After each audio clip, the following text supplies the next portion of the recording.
Hello and welcome to the Knit Girls. This is episode 566. I'm Laura, also known as Lala. I am Leslie, also known as You Don't Call Me Les. Today is the 11th of March, 2022. It's supposed to snow in Mississippi. And it might, but I don't know that it'll stick. It says 3 inches in the forecast. Ooh, 3 inches. that is very hopeful. I know. I am very hopeful. Laura I'm in and a t-shirt because it was 75 degrees when I went to work this morning. Laura and I both use the she/her pronouns, and Laura's off for spring break, so I don't know why she's so excited for snow, because she wouldn't get to. I'm always excited for snow, but I'm also excited for spring break. Yeah, we have a friend coming in, so that'll be awesome. We do, and I want to spend a pound of fiber, so we'll see if that gets done or not. All the spinning, or at least finish a pound of fiber. I've got a lot of things. You've got a lot of things bobbins. teed up to be finished, so that's good. It sucks that you don't love plying as much as I do, but that's okay. It'll be alright. So what are you working on? I am working on a pair of socks. I'm working on the first of a pair of socks out of Knit Spin Farm Targhee Sport Weight for her club in the Inspire Your Heart with Art colorway. This looks familiar. Leslie just finished hers, and I cast these on for my sister for Christmas for next year. I'm getting a head start. I have to the end of this yellow repeat, and then I get to start the healing creases.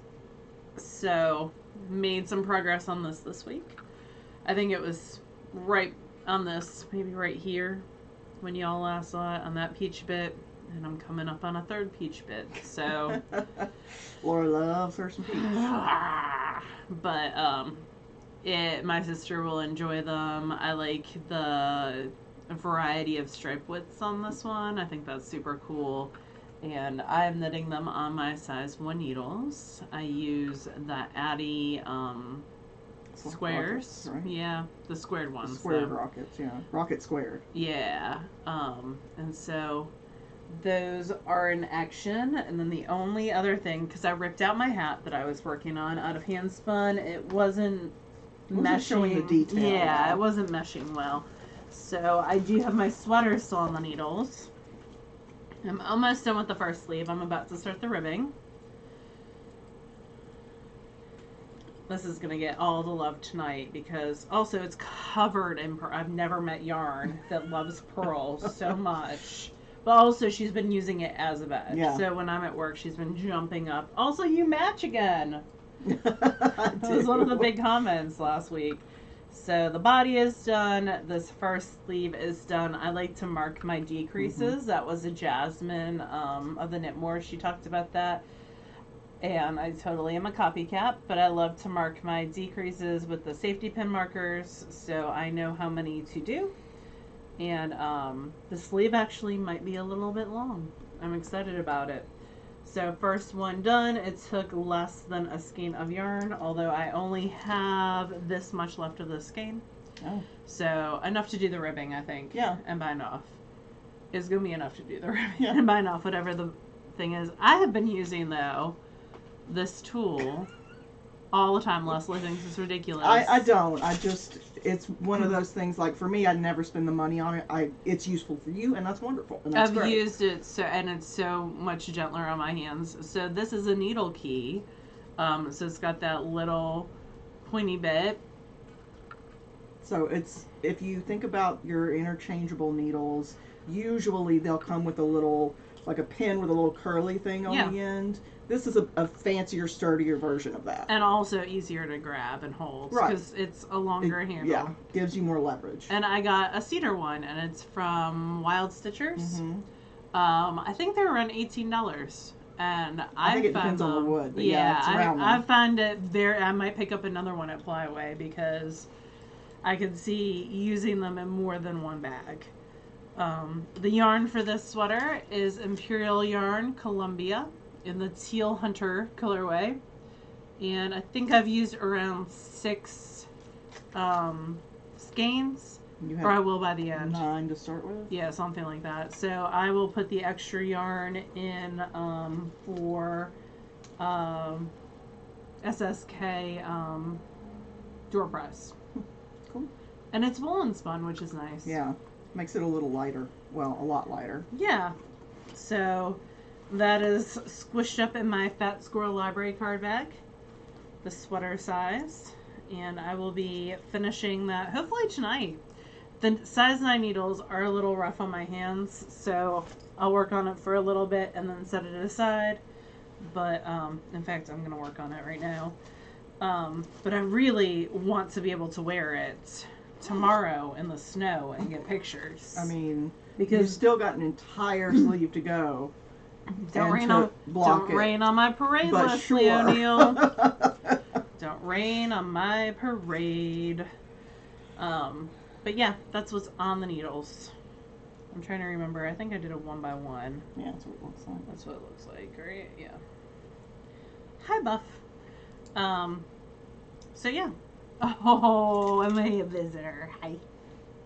Yeah.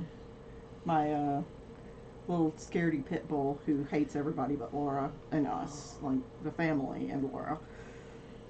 She's used to my sister, but my sister who comes over frequently smokes, and I think the smell of the smoke just puts her off. So Me too, Buffy. She'll deal with her, but she doesn't make any effort to be friendly with her. Aww. So, hey. Yeah. So let's see. What am I working on? I'm working on a pair of socks again. So this is from Knit Spin Farm. I've just decided I'm going to knit a pair. I'm just going to have a pair of Knit Spin Farm socks on the needles until I get sick of knitting them. This is your 3rd pair of the year? 4th. Wow, that's awesome. Well, sort of 4th. I finished the Polar Bear Plunge. Yeah, but that still counts. So that would be the 3rd pair. Well, this is the one I finished this week is the 3rd pair. This would be the 4th pair. So this is in the Woolly Mammoth colorway. I don't know if this was a club colorway or not. I don't think it was. I don't think it was either, because usually it's a little known holiday. Yeah, I think that was one that she did an update, and I was like, "Oh, pretty," Yeah. and I ordered some. That might have been. I might not actually have that color. It's pretty though. It's so pretty. So yep, this is. I just started it, I think yesterday or the day before, just to have something more brainless on the needles than the other thing I'm working on. This is a sport weight, and it's a 90% Targhee, 10% nylon base. Laura and I talk about it basically every week because we really love it, and it's up quick. And we're in her club, so we get a skein a month, and Leslie is at your -1 for this year. Right now, I'm doing well. that will almost certainly change. +1 for this year, I feel like. And then I cast on Windswept, which is a tin can knits pattern, which goes all the way from 0 months, or a chest of 19 inches, up to a 4X, or a chest size of 56 inches. And she says that for adults you should choose a size with a couple inches of negative ease. So okay, roughly, well, lace will block out. Yeah. Horizontally usually. So and so will garter. This is what it looks like. You can make it either a cardigan or a pullover. Which are you doing? I'm doing a pullover. I wear pullovers more than I wear cardigans. Yeah. So I'm doing not the largest size, but the one size down from that, which will have a finished size of 51 inches. And so it starts, you provisionally cast on in the back center, and then you knit out with the lace band for a certain amount, then you come and pick back up and knit out again. Then you pick up, sort of like a garter tab cast on, you pick up along the edge and then the other stitches, and then you frantically increase. So this is the yarn. It's Sedum, S-E-D-U-M. Well, you're almost through the first skein. Well, you made a good substantial dent in the first skein. I knit further than I had knit on the other sweater. Are you holding a doubled? Yes, because it's a lace weight and the pattern calls for DK. And typically lace doubled is a sport, but I got a gauge I liked. Good. In a DK gauge. So, so this is the back neck. This is the lace panel. And then this here is the shoulder, so it'll sit like this.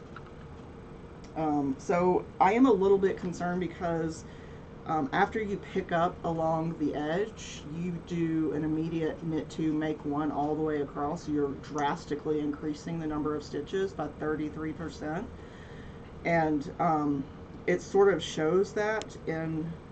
There's a little bit of a puckering. Right, but it then immediately goes into raglan increases. So at least looking at other people's projects, it does end up laying correctly based on like the rate of I was going to increases. ask if you looked on Ravelry Yes. to see. Yeah. Heat just kicked on and it's right there. Yeah. Yeah, so, I'm happy with the yarn. Occasionally, I'm only picking up one of the two strands, but usually I catch it on the next round over. But it's pretty easy to drop down and pick it up. It's got a really nice shine to the yarn. It is a, I didn't put it on there. It's a silk, linen. Alpaca? No, it's all, plant-based besides the silk? Except the silk. It's linen. Oh, there's the thing. I'll grab it. Because I could just start yelling out fiber types. Wool, linen, and silk. Okay. So it's got a really nice shine to it. This is kind of... It's got probably a great drape to it, too. Yeah. It's got sort of a fuzzy halo, you can see. But this one has been shoved in and out of a bag several times, so that's probably part of the reason it's got such a halo on it. But yeah, so this one I have to sort of pay attention on the edges, and then the rest of the time it's relatively simple, besides adding increases at the stitch markers. So I don't plan to rush on this one. I'll probably knit on this for a month or two, just because I like working with the yarn, so there's no reason for me to rush through it.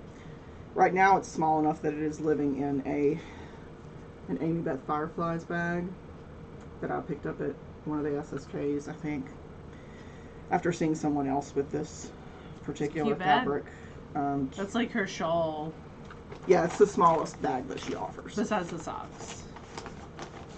Is it? Oh, the socks is taller, but yeah. it's narrower. Yeah, you're right. So, yeah. And that's all that I'm working on. You have spinning? Oh, no, you finished stuff. I have nothing finished. Oh, okay. So, yeah, So I finished the National Mushroom Month socks. Knit Spin Farm. Did a simple slip stitch heel. They are made in a length for a men's 13, which is the size my son wears. And yeah, no problems. I loved working with this yarn. I like the colorways. I like the little hints of the undyed yarn. The little blips of white in there make me happy as well. Because they're intentional. Like, they give you that mushroom feel. And like Laura said, with the socks that she's knitting on, the stripes aren't perfect. Like, they're different widths, intentionally so. Different widths. Some are super skinny, and they're interspersed with, fatter and thinner ones. Different widths. And so I like that. I like that Joanna does that. So, yep. This is pair number 3 of the year. So. Look at you. This show seems to be sponsored by Knit Spin Farm. I mean, it basically is. Well, yeah, I have some spinning, but I've been talking for a while, so why don't you talk? Okay. I have loads of spinning. The first thing is a finished thing, and I'm going to give it to Leslie. Yay! So this is the Wound Up Fiber Arts Super Sock, which is 90% superwash merino, 10% nylon, in the winter storm. I started it when we had our last winter storm, and now it's going to Leslie on a winter storm day, which is pretty funny. So it is lots of grays, but every once in a while there's like a hint of a purple. Mm-hmm. So super pretty. She does great sock yarn spins. So it's a 3-ply, traditional 3-ply, spun on the Daedalus Starling, and plied on my mini spinner, and it is 370 yards of a 3-ply. I lost a bunch of singles because I went to bracelet ply, and I put a lot of twist in my sock yarns intentionally to help them last. and it just got tangled as I was trying to apply. So I lost probably 50 yards. So it should be It'll a be nice. plenty, yeah. And I can actually put this in my other finished thing that I completely forgot about. Oh. But it's going to Laura. It's a trade-off this week. Oh, cool. So Laura Yes. had been asking for a lighted rope bowl. Because that's what I need in my life. Exactly. I should coarse spun some lights and then Yeah. you could do it again. Well, I left it so that you can change it if you want. Like, oh, okay. just in case, like if these lights go bad or Gotcha. whatever. So the way that I did it, because I didn't search on the internet, because it doesn't seem like this is something somebody has probably requested a tutorial for before, but I just made a traditional like rope bowl with a sewing machine, and then every so often I would leave a little gap in the stitching, and I would do that like 3 times in a row, and then I'd go a couple rows without any gaps, and then I'd rotate where I'd start the gaps and do it again. And I used a 20-foot strand that I got from Michael's for, I don't know, $10 or $12. A 20-foot strand of lights or the rope? Yes. Okay. No, the rope is, I used half of 100 or 200-foot thing. I don't have the tag. I'll look it up.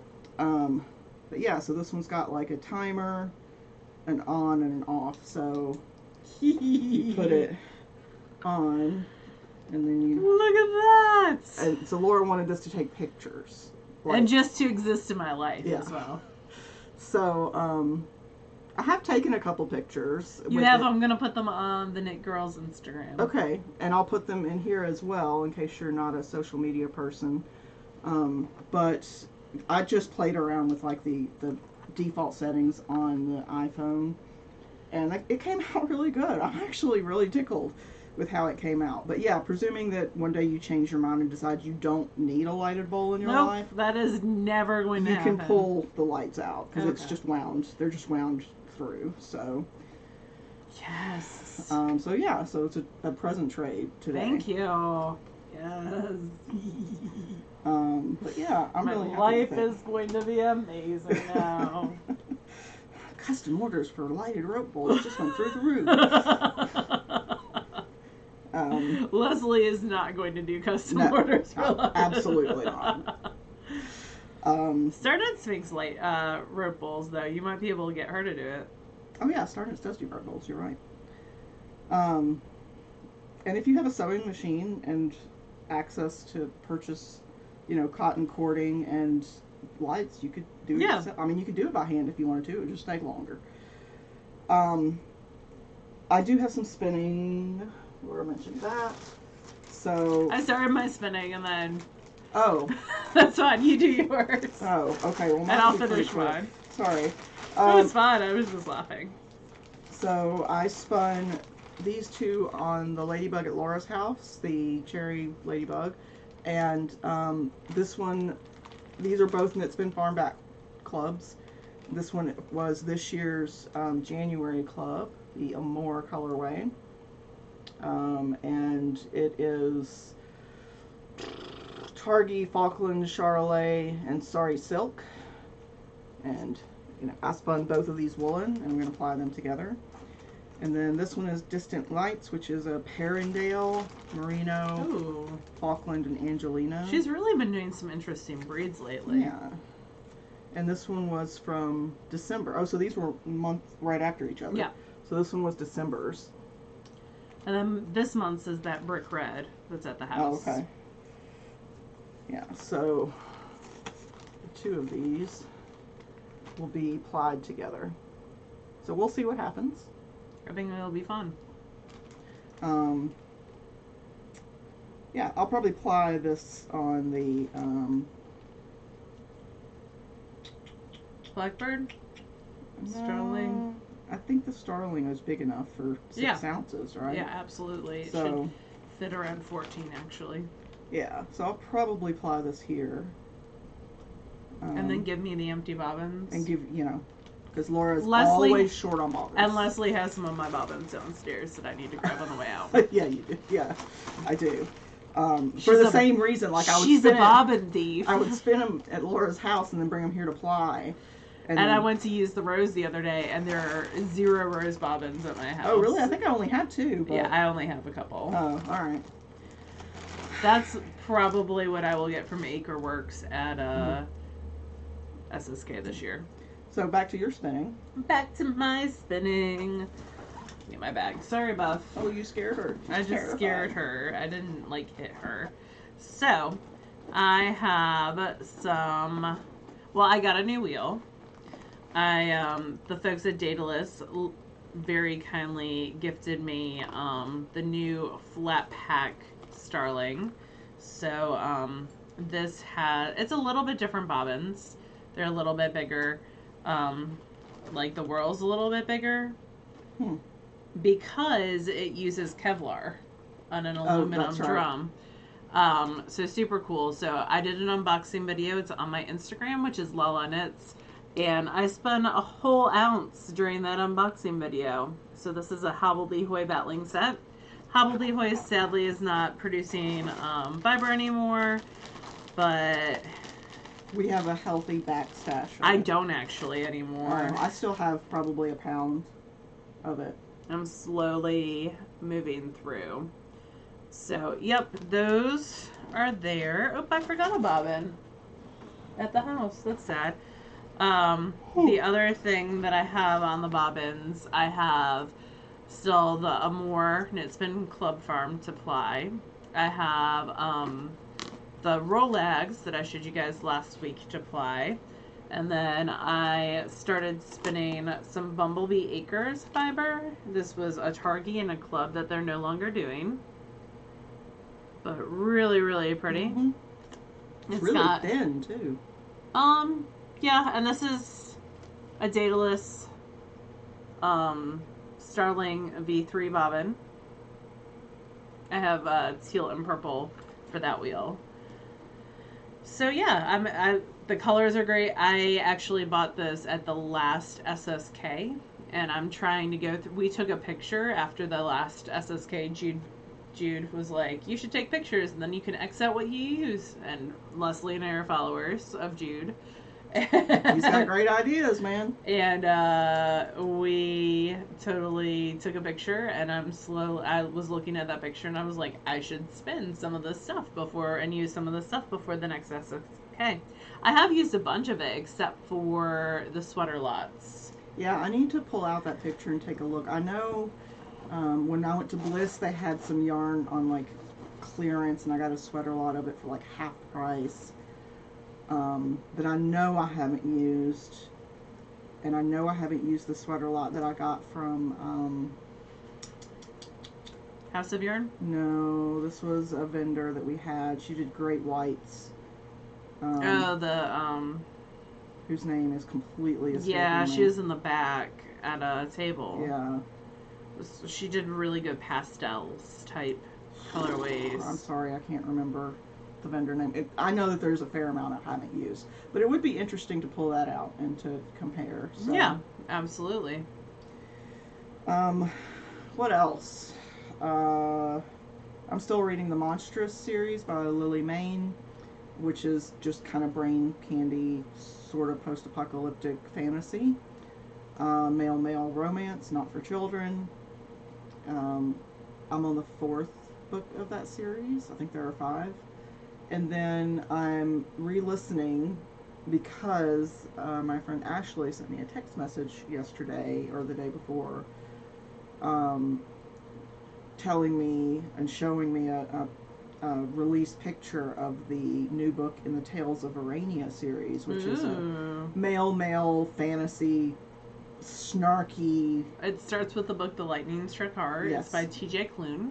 Correct. It is adults. Yes. It's funny, and one of the main characters is a sassy, gay, hornless unicorn.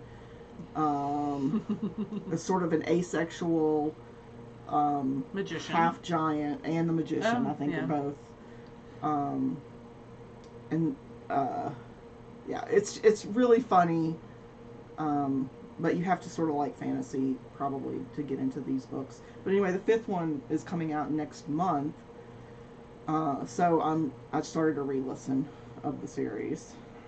because I like it. Because it's been several years since the last one came out. Yeah, it's silly and snarky, and it makes me happy. So, what about you? Yarn do I have left? I have been subbing a lot at work because we had 2 employees quit last week, so I haven't had much time to read at work, which is when I've been listening to the Murder Club. But I did start a new kids book. It's a middle grade, and it's got kind of like a ghost element to it. It's by Kyle. Hold on, I forgot to put it in the show notes. Oh yeah, this is the one that's Too Bright to See. It's got a trans theme, right? It does have a trans character. Yep. So, let me find the name of it. You have a lot of conversations.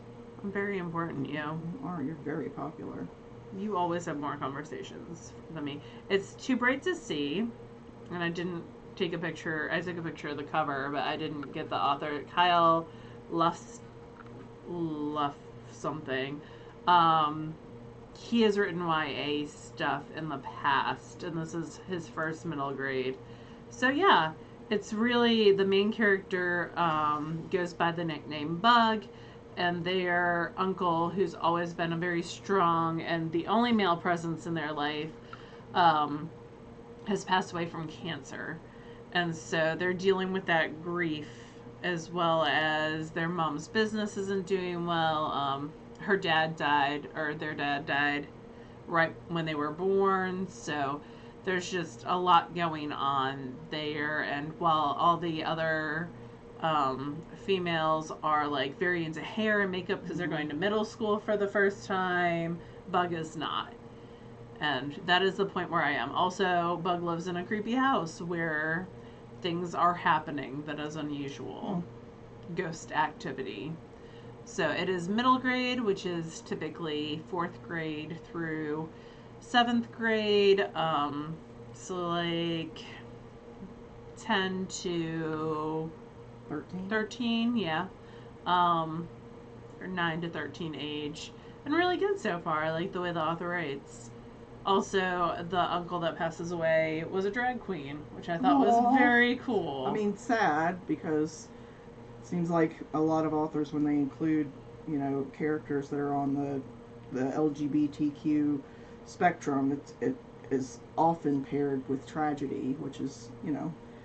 But, like, also, like, a very strong, great character. So, good. Yeah. That's all I got. I don't really have much this week. I've been watching Sister Boniface. I've read finished about that. This. I'm in a text thread where Laura talks about it with Jillian, and I'm like, quite a bit. I don't even end. I'm just like, cool. Just scroll It's past. really good. So it takes place in England right after World War II. Mm-hmm. So the one that we were talking about last night had to do with like former German troops and former British troops, like trying to, you know, the war has been over for 10, 15 years, and trying to like some people have moved on, but some people have not. Yeah. And those people who have not want to murder people. It is a mystery series, like a cozy mystery series. Okay. And kind of like Brokenwood, it's got a great encore cast of characters, not just the main character. So I'm enjoying it. Good. For sure.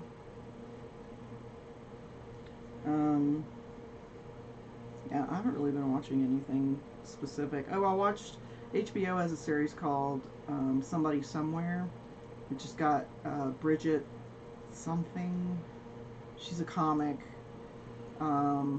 She's a white lady, a heavier white lady, who sort of goes back to her hometown in rural Kansas or Oklahoma, I can't remember, to take care of an ailing sister.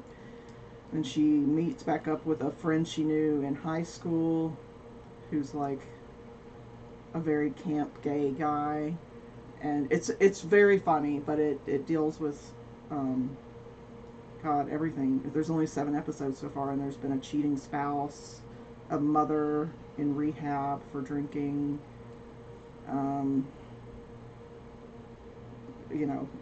death of a sibling.